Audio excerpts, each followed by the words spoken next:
नमस्कार, स्वागत है आपका न्यूज़ प्लस में। मैं हूं आरशी। बढ़ते हैं आज की ताज़ा तरीन खबरों की ओर।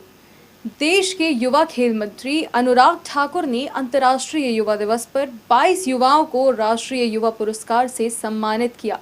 साथ ही उन्होंने कहा कि हमारा देश युवा देश है और युवाओं का देश है।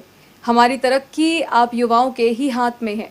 आइए देखते हैं ये सम्मान समारोह। केंद्रीय युवा मामले एवं खेल मंत्री अनुराग सिंह ठाकुर ने विज्ञान भवन में अंतर्राष्ट्रीय युवा दिवस पर राष्ट्रीय युवा पुरस्कार 2017-18 और 2018-19 वितरित किए। खेल मंत्री ने 22 युवाओं को राष्ट्रीय युवा पुरस्कार से सम्मानित किया। उन्होंने इस दौरान कहा, आज संयुक्त राष्ट्र यानी यूएन द्वारा नामित अंतर्राष्ट्रीय युवा दिवस का वार्षिकोत्सव है। अंतर्राष्ट्रीय युवा दिवस केवल कैलेंडर का एक दिन नहीं है। भारत के युवा भारत के भविष्य के साथ साथ भारत के वर्तमान के लिए भी महत्वपूर्ण है। वो आत्मनिर्भर के इस युग में विचारों और नवाचार के चालक हैं। अनुराग ने कहा, इस वर्ष अंतर्राष्ट्रीय युवा दिवस की थीम खाद्य प्रणालियों को बदलने पर केंद्रित है। युवा जुड़ाव इस परिवर्तन की कुंजी है। युवाओं के नेतृत्व में कृषि तकनीक नवाचार इस क्षेत्र में नए उभरते रुझानों को चला रहे हैं।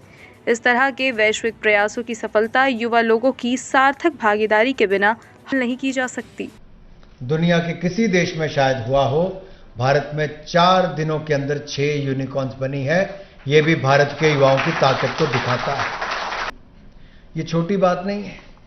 दुनिया के देश में कोई भी ऐसी युवा नहीं होंगे, ऐसी संस्था नहीं होगी जिसने 3.29 करोड़ आरोग्य सेतु ऐप को डाउनलोड कराने में और 6.45 करोड़ लोगों को फेस मास्क बनाने में किया हो। ये किसी ने किया है तो भारत सरकार के यूथ अफेयर्स और स्पोर्ट्स डिपार्टमेंट के माध्यम से भारत के युवाओं ने किया है।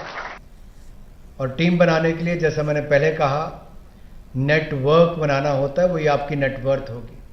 बहुत सारे डॉट्स आज ऐसे देखने को मिलेंगे। किसी एक व्यक्ति ने कृषि के क्षेत्र में काम किया है ऑर्गेनिक करने के लिए, तो दूसरे ने टेक्नोलॉजी का निर्माण किया है कॉस्ट कटिंग के लिए, चौथे ने उसकी स्टोरेज के लिए काम किया है ताकि वैल्यू चेन में आप उसको जोड़ सकें, पांचवें ने शायद मार्केटिंग के नए अवसर किसी एप्लीकेशन के माध्यम से किए होंगे। हम इन डॉट्स को जोड़ कैसे सकते हैं? आप इस कार्यक्रम के बाद इकट्ठे मिल सकते हैं, नंबर शेयर कर सकते हैं, ईमेल शेयर कर सकते हैं, संपर्क में रह सकते हैं और केवल एक इंडिविजुअल के नाते नहीं, एक टीम के नाते इकट्ठे मिलकर एक इंस्टीट्यूशन खड़ा कर सकते हैं। जैसे कहते हैं कि 1 और 1 मिलकर 11 हो जाते हैं, तो जब आप एक बड़ी टीम के रूप में मिलकर इकट्ठे होंगे तो युवा भारत, एक नई उम्मीदों वाला भारत, यह नया भारत, इन युवाओं के माध्यम से एक सशक्त भारत, एक सुंदर भारत और एक स्वस्थ भारत भी बनकर तैयार होगा। क्योंकि आप में से बहुत सारे लोगों ने पेड़ लगाने का काम भी किया, तो स्वास्थ्य के क्षेत्र में काम भी किया, तो स्वच्छ भारत या स्वच्छ जिला बनाने के लिए भी अपनी नौकरी छोड़कर भी काम किया। आप बहुत सारे लोगों को प्रेरणा देते हैं। आप एक इंस्पिरेशन के रूप में खड़े और मुझे पूर्ण विश्वास है आप लोगों को प्रेरित भी करते रहेंगे और अपने साथ एक बड़ी टीम के रूप में काम करेंगे। कभी मन छोटा करके काम मत करना। आप अपने साथ कितनी और संस्थाओं को जोड़ सकते हैं, वो आपके लिए उतनी बातें कर पाएंगे, आप उनके साथ रहकर कुछ और जोड़ पाएंगे और इसके माध्यम से आप एक नई ताकत भारत के अंदर खड़ी कर पाएंगे। अटल जी कहते थे, छोटे मन से कोई बड़ा नहीं होता, टूटे मन से कोई खड़ा नहीं होता। तो मन बड़ा करके ही आप ये कर सकते हैं। और अगर यूथ डे की बात हो, भारत का युवा दिवस तो हम 12 जनवरी को मनाते हैं, स्वामी विवेकानंद जी के जन्म दिवस पर। लेकिन एक बात यहां पर जरूर कहना चाहता हूं, स्वामी जी के जीवन को अगर आप पढ़ेंगे तो उसमें एक उदाहरण वो ये भी बताते हैं कि जब बंदर पीछे पड़े तो वो भागने लगे।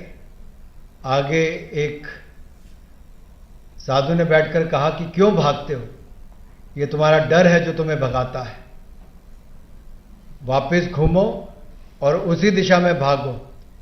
और वही हुआ, वो वापस घूमे, बंदरों की ओर भागे तो बंदर भी भागने लगे।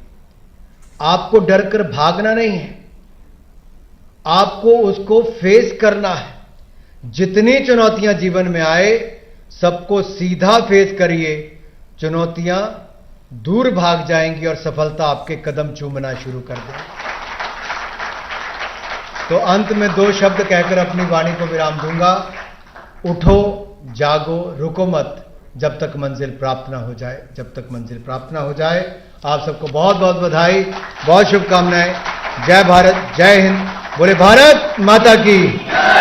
Special desk news plus. Uttar Pradesh में गंगा उफान पर है, जिससे कई क्षेत्रों में बाढ़ आ गई है।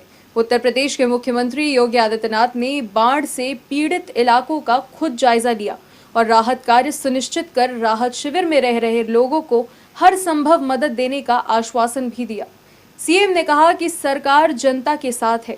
देखिए न्यूज प्लस की यह खास रिपोर्ट। उत्तर प्रदेश के मुख्यमंत्री योगी आदित्यनाथ ने एनडीआरएफ की नाव से वाराणसी में बाढ़ से प्रभावित क्षेत्रों का निरीक्षण किया। बाढ़ की स्थिति, बचाव और राहत कार्य को भी सुनिश्चित किया।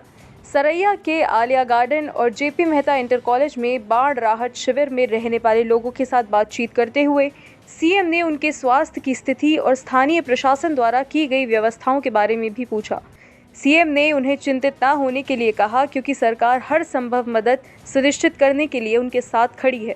उन्होंने अधिकारियों से बाढ़ प्रभावित लोगों के लिए की गई व्यवस्थाओं की जानकारी भी मांगी। सीएम ने जेपी मेहता इंटर कॉलेज में शरण लिए हुए 37 परिवारों को राशन किट और सब्जी के बोरे समेत राहत सामग्री भी बांटी।